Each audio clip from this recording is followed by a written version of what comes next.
அன்புக்குரிய சகோதரர்களே, ரமதானுக்காக வேண்டி நாம் எவ்வாறு தயாராகி கொண்டிருக்கிறோம் என்பதுதான் இன்னைக்கான செய்தி. வெளியூர் பயணம் என்றால் குறைந்தபட்ச நாட்களே நாம் அங்கே தங்கியிருக்க வேண்டிய சூழல் இருந்தாலுமே கூட ஒரு திட்டம் நம்மிடத்தில் இருக்கும். அதற்கான ஒரு செயல் வடிவத்தை நாம் மனக்கண்ணிலே போட்டு வைத்திருப்போம். எங்கே போகிறோம், என்ன செய்ய போகிறோம், என்ன மாதிரியான இடத்துக்கெல்லாம் நாம் போய் பார்க்க போகிறோம், எப்படி எவ்வளவு தேவைப்படும் காசு பணங்கள், எப்பொழுது திரும்ப போகிறோம், போவதற்கான பயண வழி என்ன, வருவதற்காக வேண்டி உண்டான பயண வழி என்ன வாகனம், தரை மார்க்கமா, வான்வழி மார்க்கமா அல்லது வேறு வழியா, எல்லா திட்டத்தோடு தான் ஒரு 3 நாள் குறுகிய பயணமாக இருந்தாலுமே கூட நம்மிலே பலர் செல்வதுண்டு. திடீரென்று ஏற்படக்கூடிய பயணங்கள் விதிவிலக்கு. திடீரென்று போயாக வேண்டும் என்கின்ற நிலை வரும் பொழுது அது விதிவிலக்கு. ஆனால் ப்ரீ பிளான் இல்லாமல் எந்த ஒரு பயணத்தையும் எந்த ஒரு காரியத்தையும் நாம் செய்வது கிடையாது. அந்த அடிப்படையிலே ரமதானுக்காக வேண்டி நாம் என்ன ப்ரீ பிளான் வைத்திருக்கிறோம், ரமதானை நாம் எப்படி எதிர்பார்க்க போகிறோம். நான் ஒரு 3 விஷயம் இன்னைக்கு உங்களோடு நான் இந்த ஜும்மாவிலே பகிரப் போகிறேன். இதை நாம் சரிவர இப்பொழுதிருந்தே செய்ய துவங்கிவிடலாம். ரமதானை எதிர்பார்க்கும் பொருட்டு வல்ல அல்லாஹ் இதை நாம் மிகச்சிறப்பாக செய்து முடிக்கும் நேரத்திலே ரமதானினுடைய முழுமையான அந்த ஈடுபாட்டையும் முழுமையான அதனுடைய சுகத்தையும் நமக்கு தந்து விடுவான் என்ற நம்பிக்கையிலே செய்வோம். அன்பானவர்களே, முதல் விஷயம், ரமதானை எதிர்பார்க்கக்கூடிய நாம் நம்மிடத்திலே இருக்கக்கூடிய சின்ன பாவங்களையும் கூட விட்டொழிப்பதற்கு முயற்சிக்க வேண்டும். பாவமில்லாத முறையில் ரமதானை நான் அடையப் போகிறேன். என்னிடத்தில் இருக்கக்கூடிய பாவ கரைகளை எல்லாம் இப்பொழுதே இறக்கி வைக்கப் போகிறேன். பாவத்திற்கு மன்னிப்பை தருகிற இடம்தான் ரமதான். ஆனாலும் கூட அந்த ரமதானை நான் அடையும் பொழுது எனக்கு உள்ளேயே ஒரு வைராகியம், என் பாவத்திற்கெல்லாம் முன்கூட்டியே நான் மன்னிப்பை கேட்டு என் பாவத்தை விட்டு முழுமையாக வெளியே வந்து நான் அந்த நிலையில் ரமதானை சந்திக்க வேண்டும் என்று விருப்பப்படுகிறேன் என்ற எண்ணத்தில் நாம் முதல் முறையாக நாம் இப்படி ஒரு தயாரிப்பை செய்து கொள்வோம். இப்னு மாஜா என்கின்ற நூலிலே ஒரு ஹதீத் வருகிறது. சௌபான் ரலியல்லாஹு அன்ஹு அவர்கள் இந்த ஹதீஸை அறிவிப்பு செய்கிறார்கள். பெருமானார் ஸல்லல்லாஹு அலைஹி வஸல்லம் சொன்னாங்க, லஅலமன்ன அக்வாம மின் உம்மதி யதூன யௌமல் கியாமத்தி பிஹஸனாத்தி அம்சாலி ஜிபாலி திஹாமா பியதா. எனக்கு சில மக்களை தெரியும். நபி சொல்கிறார்கள், பாருங்கள், எனக்கு சில மக்களை தெரியும், நாளை மறுமையிலே அவர்கள் எக்கச்சக்கமான நன்மைகளை கொண்டு வருவார்கள்.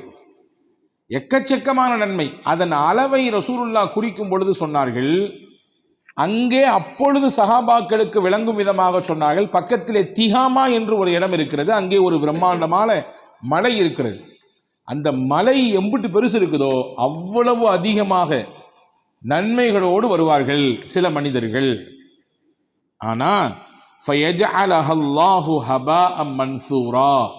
அல்லாஹ் அந்த மலையளவு மனிதர்களிடத்திலே நன்மைகள் இருக்கக்கூடிய அந்த நன்மைகளை பரத்தப்பட்ட புழுதியை போன்று ஆக்கிவிடுவான். காற்றெடுத்தால் முதலில் என்ன வெளியாகும்? புழுதித்தான் வெளியாகும்.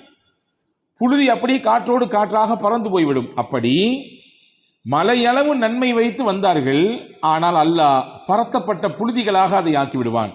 அப்படின்னா என்ன சொல்றாங்க? கைசேதத்தின் உச்ச நிலையில் அவர்கள் நிற்பார்கள் அல்லாஹிற்கு முன்னால்.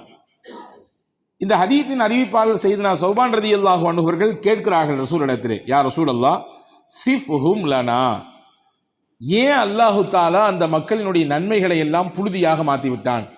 ஏன் அவர்களுக்கு அப்படி ஒரு கையேறு நிலை? எங்களுக்கு என்னன்னு விவரிங்க. அந்த மக்களிடத்தில் என்ன பண்பு இருந்தது அதை எங்களுக்கு சொல்லித்தாங்க. ஏன் நாங்கள் உங்கள்கிட்ட கேட்குறோம்னா, அல்லா நகூன மின்ஹும், அந்த பண்பு எங்களிடத்தில் வரக்கூடாதே. அது வந்து விட்டது என்றால் நாங்களும் நாளைக்கு கை செய்தவான்களாக ஆகிவிடுவோமே. நாளைக்கு நாங்களும் அல்லாஹ்விடத்திலே கையேறு நிலையில் அல்லவா நிற்போம். எனவே அந்த பண்பு என்னன்றது எங்களுக்கு சொல்லித்தாங்க, நாங்கள் அதிலிருந்து தவிர்த்துக்கணும் என்று பெருமானார் ஸல்லல்லாஹு அலைஹி வஸல்லம் இடத்திலே சையதுனா சௌபான் ரலியல்லாஹு அன்ஹு கேட்கிறார்கள். ரசூலுல்லாஹ் சொன்னாங்க, அன்பர்களே, இந்த செய்தி தான் இன்னைக்கு நமக்கு ஒரு முக்கியமான செய்தி. ரசூலுல்லாஹ் சொன்னாங்க, அம்மா இன்னஹும் இஹ்வானுக்கும் வமின் ஜில்தத்திக்கும் யஹுதூன மினல் லைலி கமா தஹுதூன். அன்பர்களே, அருமை தோழர்களே, அவர்கள் உங்களில் உள்ளவர்கள்தான், உங்கள் சகோதரர்கள் தான், வேற யாரும் கிடையாது, முஸ்லிம்கள் தான். எந்த அளவுக்கு அவர்கள் நல்லமல் செய்தார்கள் என்றால், யஹுதூன மினல் லைலி கமா தஹுதூன், நீங்க எப்படி இரவு வணக்கத்துல கவனம் எடுக்கிறீங்களோ அந்த மாதிரி அவங்களும் இரவு வணக்கம் செஞ்சாங்க. நீங்க எப்படி தொழுகையில பேணுதலா இருக்கிறீங்களோ அதே மாதிரி அவங்களும் தொழுகையில பேணுதலா தான் இருந்தாங்க. நீங்க எப்படி திலாவத் செய்யறதுல ரொம்ப ஈடுபாட்டோடு இருக்கிறீங்களோ அப்படிதான் அவங்களும் திலாவத் செய்யறதுல ஈடுபாடா இருந்தாங்க. நல்ல அமல்களிலே எப்படி நீங்கள் முந்தி நிற்கிறீர்களோ அப்படித்தான் அவர்களும் முந்தி நின்றார்கள். பின்ன வேற என்ன பிரச்சனை?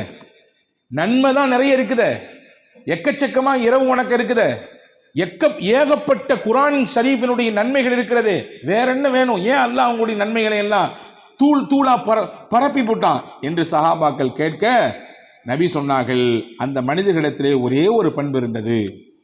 வலாகின்னஹும் இதா ஹலௌ பிமஹாரிமில்லாஹி இன்தஹகுஹா, எல்லாரும் சேர்ந்திருக்கும் பொழுது நன்மையை செய்வார்கள்.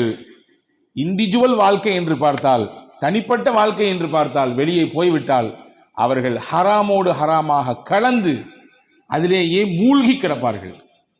பேச்சு ஹராமாக இருக்கும், கொடுக்கல் வாங்கல் ஹராமாக இருக்கும், பார்வை ஹராமாக இருக்கும், அவர்களுடைய பிடிமானம் ஹராமாக இருக்கும். இப்படி ஹராமின் பக்கம் போய்விட்டால், அவர்களுடைய தனிப்பட்ட வாழ்க்கையை எடுத்து பார்த்து விட்டால் அங்கே ஹராமிலே அவர்கள் கலந்து தங்கள் வாழ்க்கையை அதிலேயே மூழ்கி போட்டிருப்பார்கள். ஆனால் கூட்டு வணக்கம் என்று பார்த்தால் பள்ளிக்கு வருவார்கள், தொழுவார்கள், இரவு வணக்கம் செய்வார்கள், குர்ஆன் ஓதுவார்கள், திக்ரு செய்வார்கள், தஸ்பீஹும் கையுமாகவே சுத்துவார்கள் எல்லாருக்கும். ஆனால் தனிப்பட்ட வாழ்க்கை பார்த்தா அவ்வளவு ஹராம்கள் இருக்கும். இவர்கள் எம்புட்டு நன்மைகள் செய்தாலும் தனிப்பட்ட வாழ்க்கையிலே அவர்களிடத்திலே பாவத்தை தவிர்ந்து கொள்ளக்கூடிய நிலை இல்லாததினாலே அல்லாஹ்விடத்திலே மலையளவு நன்மையோடு வந்தாலும் அல்லாஹ் அந்த நன்மைகளை எல்லாம் பரத்தப்பட்ட புழுதிகளாக மாற்றி விடுவான் என்று நபிகள் பெருமானா ஸல்லல்லாஹு அலைஹி வஸல்லம் அவர்கள் சொன்னார்கள். அல்லாஹ் நம்மை பாதுகாப்பானாக, இந்த கூட்டத்தில் சேர்ந்து விடாமல் அல்லாஹ் நம்மை பாதுகாப்பானாக. அன்பு சகோதரர்களே, அப்படி என்றால் இந்த ஹதீஸ் ஒன்றை நமக்கு உணர்த்துகிறது, ஒரு செய்தியை சொல்லித் தருகிறது. நன்மைகளை மட்டும் செய்தால் பத்தாது, பாவங்களை கையிலிருந்து விடுவிக்க வேண்டும், பாவங்களிலிருந்து வெளியே வர வேண்டும். ஒருவர் பாவம் செய்து கொண்டே நன்மையும் செய்கிறார் அப்படின்னா என்ன அர்த்தம்? அந்த நன்மை புண்ணியம் இல்லைன்னு அர்த்தம். அந்த நன்மையினால் எதுவும் பெரிதாக அவருக்கு பலன் கிடைக்கப் போவதில்லை என்ற அர்த்தம். இதைதான் நபிகள் பெருமானார் ஸல்லல்லாஹு அலைஹி வஸல்லம் அவர்கள் நமக்கு அழகுபட சொல்லித் தருகிறார்கள். எனவேதான் ஒரு உண்மையான இறை நம்பிக்கையாளர், ஒரு உண்மையான 100% நம்பிக்கை உள்ள மூமின் எப்படி இருப்பார்? ஒரு பாவம், சின்ன பாவம் செய்து விட்டாலும் அவர் நினைப்பாராம், நடந்து போகும் பொழுது மலை இருக்க, இந்த மலை பிஞ்சி நம்ம மேல விழுந்துருமோ அப்படின்னு பயப்படுவாராம். ஒரு சின்ன பாவம் செஞ்சுட்டா, ஒரு சின்ன ஒரு விஷயம், ஒரு தவறான காரியம் வைத்துக் கொள்ளுங்கள், ஒரு பார்வையில் ஒரு கோளாறு ஏற்பட்டு போனது அவருக்கு, ஏதோ பார்க்கக்கூடாத ஹராமை பார்த்து விட்டால் உள்ளமெல்லாம் நடுங்கும். நடந்து போகும் பொழுது இந்த மரம் அப்படியே மூட்டோடு பிரிந்து நம்ம மேலே விழுந்து விடுமோ என்று அச்சப்படுவாராம். ஒரு பாவம் செய்தால் பயப்படுவார், ஒரு சின்ன தவறு செய்தால் அச்சப்படுவார், அல்லாஹ்வின் தண்டனை வந்து விடுமோ என்று பயப்படுவார். இப்படி பயம் வந்தால் உள்ளத்தில் ஈமான் முழுமையாக இருக்கிறது என்று பொருள். ஆனால் இன்றைய காலகட்டத்தில் பாவங்கள் எல்லாம் சர்வசாதாரணமாக மாறி போய்விட்டது. ஒன்றோடு ஒன்றாக நாம் கலந்து போய் நிற்கிறோம். இதெல்லாம் இல்லாம உலகத்துல வாழ முடியுமா? என்ன இது கதை, என்ன இது கதைக்கு உதவாததெல்லாம் நீங்க சொல்லிட்டு வராதீங்க, அதை விட்டு விடுங்க, பார்த்துக்கலாம், தௌபா செஞ்சுக்கலாம் என்பது போன்று உண்டான அசட்டையான பேச்சும் வார்த்தைகளும் நம்மிடத்திலிருந்து பல நேரங்களிலே வெளிப்படுகிறது. இதை நாம் பார்க்கத்தான் செய்கிறோம். அன்பர்களே, ரமலானை எதிர்பார்க்கக்கூடிய நாம் முதலில் செய்ய வேண்டிய விஷயம் என்ன? பாவங்களை கையிலிருந்து அவிழ்த்து விடுவது, பாவங்களுக்கும் நமக்குமான தூரத்தை ஏற்படுத்துவதற்கு முயற்சிப்பது. பெருமானார் கேட்ட துவா ஒவ்வொரு நாளும் நாம் அல்லாஹ்விடத்திலே கேட்க வேண்டும். அல்லாஹும்ம பாஇத் பைனி வ பைன ஹதாயாய கமா பாஅத்த பைனல் மஷ்ரிகி வல் மக்ரிப். யா அல்லாஹ், எனக்கும் பாவத்திற்கும் இடையிலே நீ தூரத்தை ஏற்படுத்து. நான் பாவத்தோடு நெருங்கக்கூடாது, எனக்கும் அந்த பாவங்களுக்கும் இடையிலே தூரம் அதிகரிக்க வேண்டும். எந்த அளவிற்கு என்றால், மேற்குக்கும் கிழக்குக்கும் எவ்வளவு தூரம் இருக்கிறது? மேற்கு திசைக்கும் கிழக்கு திசைக்கும். சூரியன் உதயமாகுவது கிழக்கு திசை, அது மறைவது மேற்கு திசை. இந்த உதயமாகி மறைவதற்கு சுமார் ஏறத்தாழ 12 மணி நேரங்கள் பிடிக்கிறது. இவ்வளவு தூர பயணம், அவ்வளவு தூரம் எனக்கும் என் பாவத்திற்கும் எனக்கு தூரத்தை ஏற்படுத்தி கொடு என்று பெருமானார் ஸல்லல்லாஹு அலைஹி வஸல்லம் துஆ செய்திருக்கிறார்கள். எனவே இந்த துஆவை நாம் ஓதுவோம். பாவங்களை நாம் முதலில் அதிலிருந்து வெளியே வர வேண்டும் என்று ஒரு வைராக்கியத்தை மனதிலே வைப்போம். அது சின்ன பாவமாகட்டும் பெரிய பாவமாகட்டும், கண்டுகொள்ளப்படாத விஷயம்தானே என்று நினைக்கலாம், அல்லது இதுவெல்லாம் கவனிக்கப்பட வேண்டிய விஷயங்கள் என்று நினைக்கலாம். எதுவாக இருந்தாலும் அதை முதலில் கையிலிருந்து விடுவிப்பதற்கு முயற்சிக்க வேண்டும். இது முதலில் நாம் செய்ய வேண்டியது. இரண்டாவது, ரமதானை எதிர்பார்க்கக்கூடிய நாம் இப்பொழுதிலிருந்தே நன்மைகளின் மீது அதீத ஆர்வத்தையும் அக்கறையையும் கூட்டிக் கொள்ள வேண்டும். பொதுவாகவே ரமதானுடைய காலத்திலே மாஷா அல்லாஹ் சும்மா ஒன்றும் சொல்லவில்லை, குறைகள் நான் கூட்டி குறைத்தெல்லாம் சொல்லவில்லை. மனிதர்களிடத்திலே இயல்பாகவே ஒரு தாகம் ஏற்பட்டுவிடும். இபாதத்தின் மீது உண்டான ஒரு தாகம், குர்ஆன் ஓதுவதின் மீது உண்டான ஒரு தாகம், நல்லதை கேட்பதின் மீது உண்டான ஒரு தாகம் இல்லையா? இரவு வணக்கத்திலே ஒரு தாகம், சிலருக்கு பகல் பொழுதுகளிலே நோன்பாளிகளுக்கு ஹித்மத் செய்வதிலே, நோன்பாளிகளுக்கு கஞ்சி எடுத்து ஊத்துவதிலே, இன்ன பிற காரியங்களிலே முழு ஈடுபாட்டோடு வந்து செய்யக்கூடியதிலே ஒரு ஆசை இல்லையா? தனிப்பட்ட முறையிலே இபாதத், கூட்டு முறையிலே இபாதத், இதுவெல்லாம் இபாதத்தின் மீது தாகம்தான். ஆனால் இந்த தாகம் ரமலானில் வருகிறது. இப்பொழுதே அதை நாம் உருவாக்கிக் கொள்வதற்கு முயற்சிக்க வேண்டும். ஒரு நன்மையினுடைய வேல்யூ என்னங்கிறது நமக்கு இங்க தெரியறது இல்லை, ஆனா ஆகிரத்தில் அல்லாஹ் காட்டுவான். ஒரு நன்மை, ஒரே ஒரு நன்மை, அதனுடைய மகத்துவம் என்ன, அதனுடைய முக்கியத்துவம் என்ன என்பதை அல்லாஹு தஆலா நாளை மறுமையிலே காட்டுவான். ஹதீஸிலே வந்திருக்கிறது பாருங்கள். பெருமானார் ஸல்லல்லாஹு அலைஹி வஸல்லம் பற்றி அல்லாஹ் என்ன சொல்கிறான்? யக்ஃபிரு லக்கல்லாஹு மா தகத்தம மின் தம்பிக வ மா தஅக்கர். உங்கள் முன் பின் பாவங்கள் எல்லாம் நீங்கள் மன்னிக்கப்பட்டிருக்கிறீர்கள் என்று அல்லாஹ் சொல்கிறான். உங்களுடைய முன்பின் பாவத்தை எல்லாத்தையும் அல்லாஹ்வாகிய நான் மன்னித்து விட்டேன் என்று சொல்கிறான். ஆனால் அந்த நபி நன்மையின் மீது எவ்வளவு தாகத்தோடு இருந்தார்கள் தெரியுமா? எவ்வளவு நன்மைகள் எனக்கு வேண்டும் என்று ஆசைப்பட்டார்கள் தெரியுமா? ஹதீஸிலே வந்திருக்கிறது. புகாரி ஷரீஃபிலே ஒரு ஹதீஸ் வருது. ரசூலுல்லாஹி ஸல்லல்லாஹு அலைஹி வஸல்லம் அவர்கள் பத்ர் யுத்தத்துக்காக வேண்டி சஹாபாக்களை தயார் செய்கிறாங்க. யுத்தத்துக்கு போகணும். பத்ர் என்பது சற்றேறக்குறைய மதீனாவிலிருந்து ஒரு 100 கிலோமீட்டருக்கு நெருக்கம் என்று வைத்துக் கொள்ளுங்களேன். ஒரு மணி நேர பயணம், இன்றைக்கு பயணித்தாலும் பஸ்ஸிலே ஒரு மணி நேரம் பயணிக்க வேண்டும். அவ்வளவு தூரம் பயணிக்க வேண்டும். ஆனால் முறையான நிறைவான வாகன ஏற்பாடு இல்லை.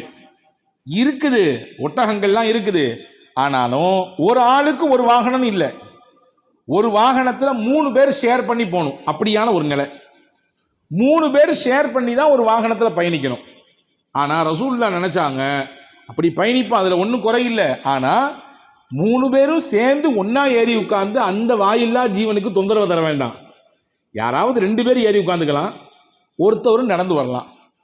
கொஞ்ச நேரத்துக்கு பின்னாடி நடந்து வந்தவர் மேலே ஏறிக்கலாம், மேலே உட்கார்ந்த 2 பேர்ல யாராவது ஒருத்தர் கீழே வந்துடலாம். அவர் கொஞ்ச தூரம் நடந்து வரட்டும். ஒரு குறிப்பிட்ட தூரத்துக்கு பின்னாடி இவர் மறுபடியும் மேலே போகட்டும், கீழே இறங்காத 3வது நபர் அவர் கீழே இறங்கி வரட்டும், கொஞ்ச நேரம் நடக்கட்டும். இப்படி சுழற்சி முறையிலே ஒருவர் பின் ஒருவராக மாற்றி மாற்றி கொஞ்ச நேரம் மேலே கொஞ்ச நேரம் கீழே இப்படி இருந்து கொள்ளலாம் என்ற அமைப்பிலே 3 ஒரு வாகனம் என்ற அடிப்படையில் கொடுத்து அனுப்பினார்கள். ரசூலுல்லாஹ் தான் அந்த பிளான் பண்ணது. ரசூலுல்லாஹ் பிளான் பண்ணிட்டு எல்லாரும் அப்படி செஞ்சுக்கங்க, நான் மட்டும் தனியாக வந்துடுறேன், எனக்கு ஒரு தனி வாகனத்தை கொடுத்துருங்கன்னா ரசூலுல்லாஹ் கேட்கல. தன்னை எப்பொழுதுமே தனித்த அடையாளத்தோடு காட்டிக்கொள்வது நபிக்கு கிடையவே கிடையாது அந்த பண்பு. நான் உங்களை எல்லாம் வழிகாட்டக்கூடிய வழிகாட்டி, நான் உங்களுக்கெல்லாம் தலைவர், நான் இறைவனின் இறை தூதர், நான் அல்லாஹ்வுடைய நேசர் என்றெல்லாம் காரணத்தை வைத்து ரசூலுல்லாஹ் எப்பொழுதுமே தனக்குன்னு ஒரு ஸ்டேஜ் வேணும், தனக்குன்னு ஒரு இடம் வேணும் அப்படின்னு எதிர்பார்க்கிறது கிடையாது. மக்களோடு மக்களாக இருப்பார்கள். ஹதீஸிலே வந்திருக்கிறதே, பயணத்தின் சமயத்திலே உணவு சமைக்க வேண்டும், எல்லாரும் ஒரு பொறுப்பை எடுத்துக்கிட்டாங்க, ஷேர் பண்ணிக்கிட்டாங்க. ரசூலுல்லாஹ் சொன்னாங்க, அப்படின்னா எனக்கு ஒரு பொறுப்பை தாங்க, நான் போய் விறகெல்லாம் புறக்கிட்டு வரேன். சஹாபாக்களுக்கு எப்படி மனசு கேட்கும்? இல்ல நபியே, நீங்க உட்காருங்க, நாங்க சமைச்சு உங்களுக்கு தர்றோம். சய்யிதுல் கௌமி ஹாதிமுஹும். ஒரு சமுதாயத்தின் தலைவர் என்றால் யார்? அந்த சமூகத்திற்கு ஊழியம் செய்வார், ஹித்மத் செய்வார், அந்த மக்களுக்கான தேவைகளிலே முன்னால் வந்து நிற்பார். உட்கார்ந்து கொண்டு கையாட்டக்கூடியவராக இருக்க மாட்டார். வேறு யாரிடத்திலாவது சொல்லிவிட்டு ஒதுங்கி இருந்து வேடிக்கை பார்ப்பவராக இருக்க மாட்டார். களத்துக்கு வருவார், ஃபீல்டுக்கு. நான் அப்படிதான் இருக்க ஆசைப்படுறேன், நான் தலைவர் தான், ஆனாலும் உங்களோடு ஒருவனாக சமமாக உங்களுடைய பணிகளிலே பங்களிப்பு செய்வதை நான் விரும்புகிறேன். அப்படியான ரசூல் ஸல்லல்லாஹு அலைஹி வஸல்லம் அப்படி இருந்தவங்க. இந்த ஹதீஸிலே பாருங்கள், பெருமானா ஸல்லல்லாஹு அலைஹி வஸல்லம் எல்லாத்துக்கும் 3 நபர்களுக்கு ஒரு வாகனத்தை கொடுத்து விட்டு தன்னோடு சேர்த்துக்கிட்டாங்க 2 சஹாபாக்களை. அபூ லுபாபா நீங்க என் கூட வாங்க, அலி நீங்களும் என் கூட வாங்கன்ட்டாங்க. இப்போ நம்ம 3 பேர்த்துக்கு சேர்த்து ஒரு வாகனம். ஓகே, கிளம்பியாச்சு. கிளம்பும் பொழுது அந்த மற்ற 2 சஹாபாக்கள் இருக்காங்கல்ல, அபூ லுபாபா ரலியல்லாஹு அவர்களும் சையதுனா அலி ரலியல்லாஹு அவர்களும் தங்களுக்கு இடையில பேசிக்கிட்டாங்க. நம்ம 2 பேரும் இந்த மேலே ஏறி உட்கார்றது கீழே நடந்து வர்றதை ஷேர் பண்ணிக்கலாம், ரசூலுக்கு அந்த தொந்தரவு கொடுக்க வேண்டாம், கஷ்டத்தை தர வேண்டாம். நல்ல எண்ணம் தானே, தப்பான ஒன்று எண்ணம் இல்லையே. நபியை உட்கார வச்சே நம்ம அழைச்சிட்டு போவோம், அவங்களை இறக்கி வச்சு நடக்க வச்சு அவங்களுக்கு அந்த சிரமத்தை தர வேண்டாம். நீங்க கொஞ்ச நேரம் உட்காருங்க, நான் நடந்து வர்றேன், நான் கொஞ்ச நேரம் உட்கார்றேன், நீங்க நடந்து வாங்க, நம்ம 2 பேரும் இந்த கஷ்டத்தை ஷேர் பண்ணிக்கலாம், நபிக்கு கொடுக்க வேண்டாம். மனமுந்து ஏற்றுக்கொண்டார் மற்ற தோழர், இன்னொரு தோழர். இப்படி திட்டமிட்டு போய்கொண்டே இருக்கிறது. முதலில் அபூ லுபாபா இறங்கினார், கொஞ்ச நேரம் நடந்தார். மறுபடி அபூ லுபாபா மேலே ஏறி விட்டார்கள். சையதுனா அலி ரலியல்லாஹு கீழே இறங்கி நடந்து வந்தாங்க. இப்போ அலி ரலியல்லாஹுடைய நேரம் முடியுது. இப்போ ஆக்சுவலாக யார் இறங்க வேண்டிய நேரம்? முகமது நபி இறங்க வேண்டிய நேரம். ஆனால் இறங்குற சமயத்தில் 2 சஹாபாக்களும் சேர்ந்து ஒரே குரலில் சொன்னாங்க, நபியே நீங்கள் இறங்காதீங்க, நாங்கள் பிளான் பண்ணிட்டோம், இந்த ஷேரி எங்கள் 2 பேத்துக்கு மட்டும்தான், நீங்கள் உட்கார்ந்த மாதிரியே உட்காந்து வாங்க. வச்சுக்கங்களேன், ஒரே ஒரு சீட்டு தான், இங்கேருந்து ஒரு 500 கிலோமீட்டர் பயணிக்கணும். 3 பேர் உட்கார்ற சீட்டில் ஒரு 2 சீட்டு தான் இருக்குது. ஆனால் 3 பேர் நம்ம இருக்கிறோம். யாராவது நம்ம அப்படி மாற்றி மாற்றி உட்காந்துக்கலாம், ஒருத்தர் மட்டும் நின்று வர மாதிரி சூழல் இருந்தா அப்படின்னு சொல்கிற நேரத்தில் ஒருத்தர் சொல்கிறாரு, நீங்கள் பரவாயில்ல உட்காந்துங்க, நான் அந்த 500 கிலோமீட்டர் நின்னே வர்றேன், பிரச்சனை இல்லைன்னு சொன்னால் நம்ம நினைப்போம், சரி நல்ல மனுஷன் ஸ்ரீதேவியாக இருக்கார், ரொம்ப நல்லதுங்க, நானே கால் வலியோடு இருக்கிறேன், கஷ்டத்தோடு இருக்கேன், பரவாயில்ல என்று சொல்லி நாம் கொஞ்சம் அவருக்காக வேண்டி துவா செய்து சமாதானம் செய்து விடுவோம். நபி ஸல்லல்லாஹு அலைஹி வஸல்லம் சொன்னார்கள், நீங்கள் உங்கள் நல்லெண்ணத்திற்கு அல்லாஹ்விடத்திலே கூலி உண்டு, நீங்கள் நல்லெண்ணத்தோடு இதை நீங்கள் வெளிப்படுத்தினீர்கள், இதற்கு அல்லாஹ்விடத்திலே கூலி உண்டு. ஆனால் ஒன்று சொல்கிறேன், கேட்டுக்கொள்ளுங்கள். மா அன்துமா பி அக்வா மின்னி அலல் மஷி வலா அன பி அக்னா அனில் அஜ்ரி மின்குமா. நீங்கள் 2 பேரும் நடக்கக்கூடிய விஷயத்தில் என்னை விட சக்தியானவர்கள் ஒன்றும் இல்லை. நான் நபி, இயல்பாகவே அல்லாஹ் உடல் திறனை அல்லாஹ் நபிமார்களுக்கு கொஞ்சம் கூட்டி தந்திருக்கிறான். நீங்க சொல்றத பார்த்தா நான் கொஞ்சம் என்னமோ நடக்கிறதுல கொஞ்சம் குறைஞ்சவ மாதிரி, அல்லது அதுல கொஞ்சம் எனக்கு ஏதாவது களைப்பு ஏற்பட்டு விடுமோ என்ற ஒரு நினைப்பு வருவது மாதிரி தெரியுது. புரிஞ்சுக்குங்க, உங்களை விட நடக்கிறது எனக்கு ரொம்ப பிடிக்கும், அதுல சக்தி எனக்கு அதிகமாகவும் இருக்குது. ஒன்று. அடுத்து சொன்னாங்க, வலா அன பி அக்னா அனில் அஜ்ரி மின்குமா. நடந்து அந்த நடையை ஷேர் பண்ணக்கூடிய விஷயத்துல நன்மையை மொத்தமா நீங்க எடுத்துக்கலாம் நினைக்கிறீங்க, ஆனா அந்த நன்மை எனக்கும் வேணும், அந்த நன்மையை நான் விட்டு தர மாட்டேன். அது என்ன, நடக்கிறதுல நீங்க மட்டும் ஷேர் பண்ணி அந்த நடக்கிறது நன்மையை பெற்றுக்கொள்ளலாம், எனக்கு அந்த நன்மை வேண்டாமா? எனக்கு அந்த நன்மையில பங்கு வேண்டாமா? எனக்கும் வேணும். லகதுவத்துன் ஃபீ சபீலில்லாஹ் அவ் ரௌஹத்துன் கைரும் மினத் துன்யா வமா ஃபீஹா. பெருமானா சொன்னார்கள், கொஞ்ச நேரம் காலையில் அல்லாஹ்வின் பாதையிலே நடப்பது, கொஞ்ச நேரம் மாலையில் அல்லாஹ்வின் பாதையிலே நடப்பது, இது எவ்வளவு பெரிய நன்மைகளை உங்களுக்கு தரும் என்றால், இந்த உலகமும் இந்த உலகத்தினுடைய மொத்த செல்வமும் கிடைத்தாலும் அதைவிட பெருசு அது. நாங்கள் இப்ப நாம போகிறது அல்லாஹ்வுடைய பாதை, போராட்ட களத்திற்கு போகிறோம். நான் மட்டும் வாகனத்திலே உட்கார்ந்து கொண்டு அந்த நடந்தால் கிடைக்கக்கூடிய நன்மையை நான் இழக்க எப்படி எனக்கு மனம் வரும்? நான் என்ன தேவையற்றவனா? நன்மையை விட்டு எனக்கும் அந்த நன்மை வேண்டும், விட்டு தர மாட்டேன், நானும் ஷேர் பண்ணுவேன், நடந்துதான் வருவேன், நீங்க 2 பேரும் மேல உட்காருங்க என்று சொல்லி பெருமானா ஸல்லல்லாஹு அலைஹி வஸல்லம் அவர்கள் இந்த நிகழ்ச்சியிலே இப்படி நடந்து கொண்டார்கள் என்ற ஒரு செய்தியை பார்க்கிறோம். இப்ப நன்மைக்கு நபிகளும் தேவையானார்கள், நன்மை நமக்கும் வேண்டும், நன்மையை நபிகளும் ஆசித்தார்கள். உங்களுக்கு ஒன்று சொல்கிறேன், கேளுங்கள்.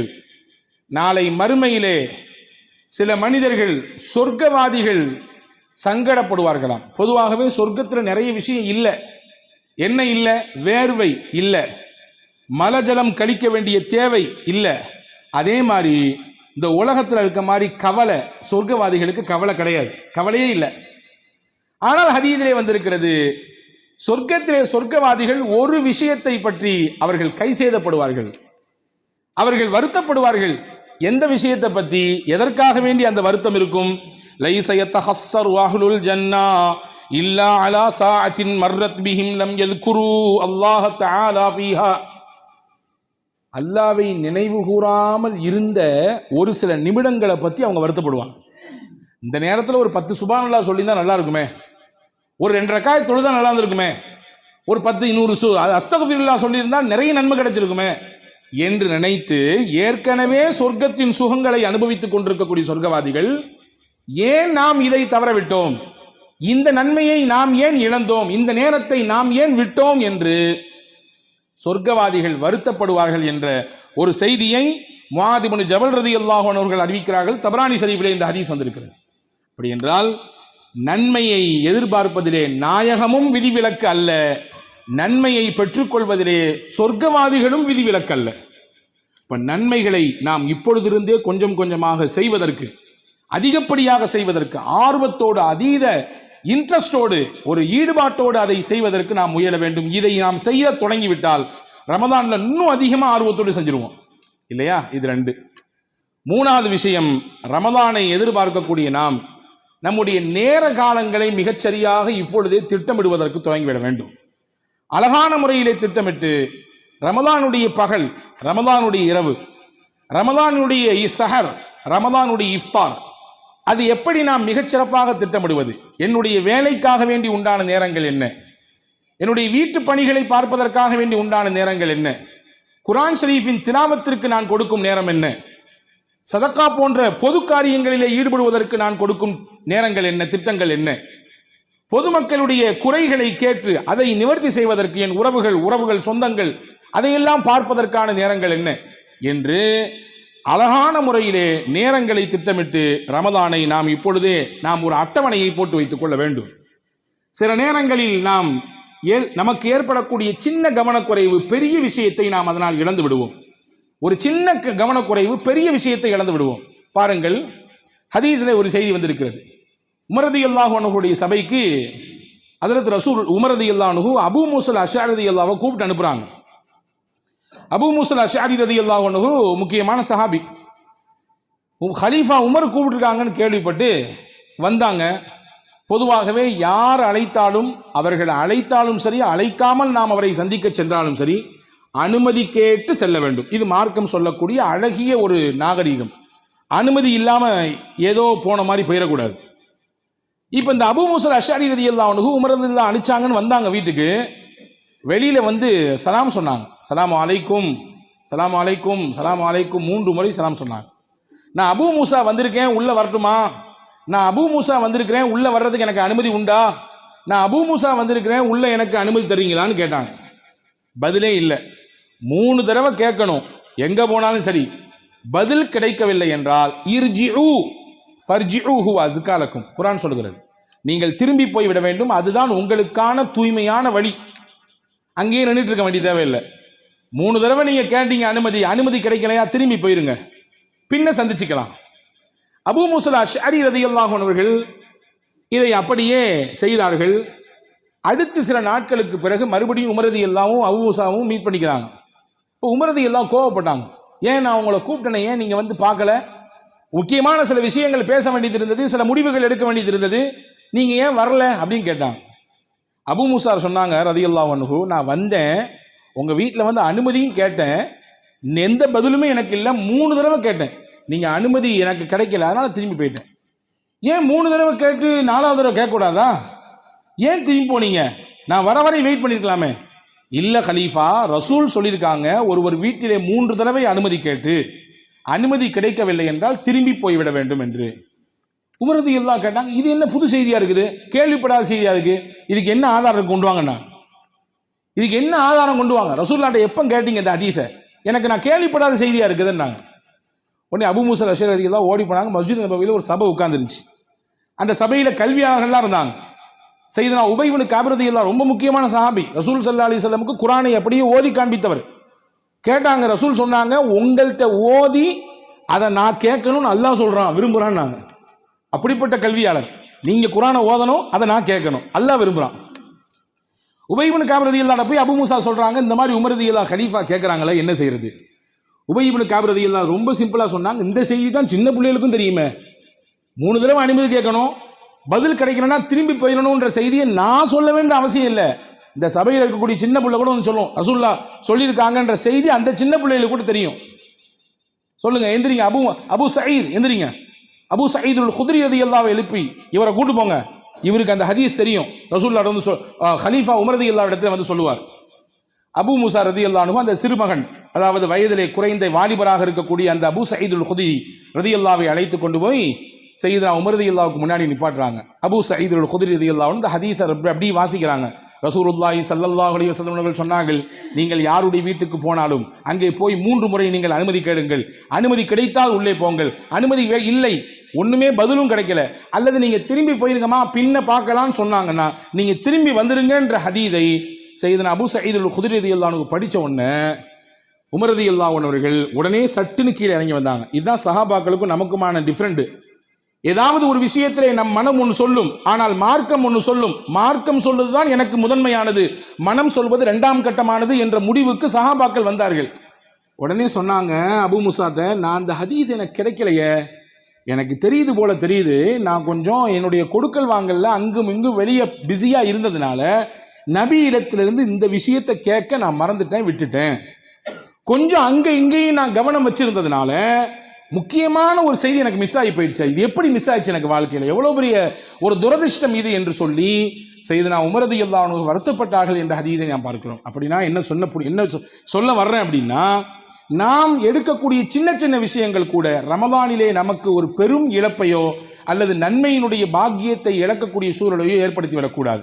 எனவே அதற்காக நாம் ரமதானுக்கு முன்கூட்டியே மிக அற்புதமாக நாம் திட்டமிட்டுக் கொள்ளலாம்.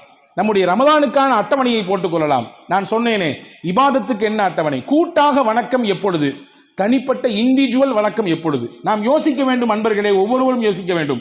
குழுவாக பள்ளிவாசலை சேர்ந்து நின்று நாம் வணக்க வழிபாடுகள் செய்கிறோம், எல்லாரும் சேர்ந்து நின்று செய்கிறோம். என் தனிப்பட்ட முறையில் என் ரப்போடு நான் நெருங்குவதற்கு பேசுவதற்கு என்னுடைய ரமதானில் எந்த நேரத்தை நான் ஒதுக்கி வைத்திருக்கிறேன்? மனம் விட்டு என் அல்லாஹ்விடத்தில் நான் பேச வேண்டும், மனம் விட்டு என்னுடைய குறைகளை எல்லாம் சொல்ல வேண்டும், மனம் விட்டு என்னுடைய பாரத்தை எல்லாம் இறக்கி வைக்க வேண்டும், கண்ணீர் வடிக்க வேண்டும், என்னுடைய கவலைகளை அவனுடைய காதுகளிலே கொண்டு போய் சொல்ல வேண்டும். அதற்கு என் தனிப்பட்ட அந்த நாட்களிலே எந்த நேரத்தை ஒதுக்கப் போகிறேன்? குர்ஆன் அருளப்பட்ட மாதமாக இருக்கக்கூடிய அந்த ரமதானில் குர்ஆனை எத்தனை தடவை ஓத போகிறேன்? அன்பர்களே, குர்ஆன் ஓதுவதற்கான மாதம் ரமதான். அதிகமாக குர்ஆன் ஓதுங்க. ஹதீஸிலே வந்திருக்கிறது, பெருமக்கள் சஹாபா பெருமக்களும் சரி, சஹாபாக்களுடைய காலத்துக்கு பின்னால் வாழ்ந்த நல்லோர்களும் சரி அதிகப்படியான குர்ஆன் ஓதியிருக்கிறார்கள். 60 குர்ஆன்கள் எல்லாம் சில நல்லோர்கள் ஓதியதாக வரலாற்று செய்திகள். இமாம் ஷாஃபி ரஹ்மத்துல்லாஹ் போன்ற பெரிய அறிஞர்கள் எல்லாம் ஒரு ரமதானில் 60 குர்ஆன்கள் முடிக்கும் அளவிற்கு ஆற்றலையும் அந்த நேரத்தையும் அவர்கள் வகுத்து கொண்டார்கள். ரமதான் வந்தும் குர்ஆன் ஓதாமல் அந்த ரமதான் நம்மை விட்டு போனதென்றால் உள்ளபடியே துரதிர்ஷ்டம் நமக்குத்தான். ரமதான் வருகிறது, ரமதான் ஃபர்ஸ்ட் டே 1ல இருந்து டே லாஸ்ட் வரைய நம்ம ஒரு ஜுஸு கூட ஓதல, ஒரு ஆயத்து கூட ஓதல, ஒரு தடவை கூட குர்ஆன் முடிக்கவில்லை என்றால் உள்ளபடியே மிகப்பெரிய கை சேதம் நமக்குத்தான். எனவே வகுங்கள், நேரங்களை திட்டமிடுங்கள். ரமதானுக்கான அந்த இபாதத்துக்கான நேரம், உங்கள் தனிப்பட்ட வாழ்க்கை, உங்கள் தொழிலுக்கான நேரம், உங்களுடைய வியாபாரத்துக்கான நேரம், உங்கள் குடும்பத்துக்கான நேரம், இது எல்லாவற்றுக்கும் மேலாக ரமதான் பரக்கத்தான நாட்கள். எனவே தான் கொஞ்ச நேரம் ராத்திரி தூங்கினாலும் ஒரு சுறுசுறுப்பு கிடைச்சிடும் பகல்ல. அப்ப பகல் நேரங்களிலே நம்முடைய தனிப்பட்ட வாழ்க்கை என்றால் இரவினுடைய பிற்பகுதியிலே கூட்ட அமல்கள், தனிப்பட்ட அமல்கள் என்று மிகச்சிறப்பாக திட்டமிட்டு ரமதானை வரவேற்க தயாராக வேண்டும். வல்ல அல்லாஹ் அப்படிப்பட்ட நல்ல பாக்கியத்தை நம் எல்லோருக்கும் வழங்குவானாக. வர இருக்கக்கூடிய ரமதானை பயனுள்ள வகையிலே கழிப்பதற்கு அல்லாஹ் தௌஃபீக் தருவானாக. ரமதான் வந்து நம் பாவங்களை எல்லாம் அது கரைத்து நம்மை தூய்மைப்படுத்தி உள்ளபடியே ரமதானின் மொத்த பாக்கியத்தை பெற்றவர்களாக உங்களையும் என்னையும் எல்லா மக்களையும் வல்ல அல்லாஹ் சேர்த்து அருள் புரிவானாக. ஆமீன். வாஹிரு தஅவானா அனில் ஹம்துலில்லாஹி ரப்பில் ஆலமீன். அஸ்ஸலாமு அலைக்கும் வரஹ்மத்துல்லாஹி வபரகாத்துஹு.